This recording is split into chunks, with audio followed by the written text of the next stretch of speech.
Final match হওয়ার কথা গতবারের চ্যাম্পিয়ন কেকেআরের শহর কলকাতায়, কিন্তু আইপিএল পিছিয়ে যাওয়ায় ফাইনাল নাও হতে পারে ইডেনে, কারণ ওই সময় বৃষ্টির পূর্বাভাস রয়েছে।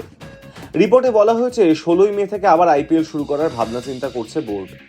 চেন্নাই, হায়দ্রাবাদ ও বেঙ্গালুরুতে হবে বাকি সকল ম্যাচ।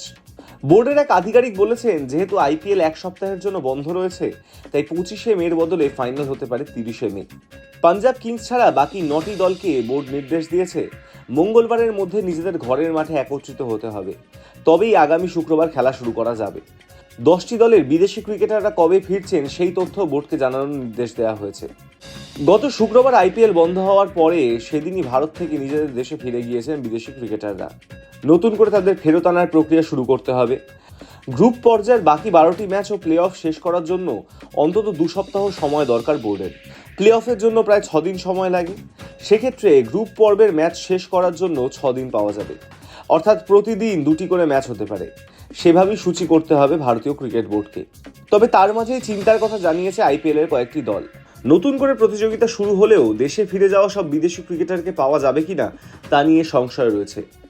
অস্ট্রেলিয়া ক্রিকেট বোর্ড সূত্রে খবর, তারা তাদের ক্রিকেটারকে পাঠাবে কিনা তা নিয়ে আলোচনা করছে। যদি সব দল বিদেশি ক্রিকেটারদের না পায়, তাহলে তার প্রভাব ম্যাচের ফলে পড়তে পারে। এখন দেখার বোর্ডের প্রস্তাবের পর দলগুলির তরফে কি জানানো হয়।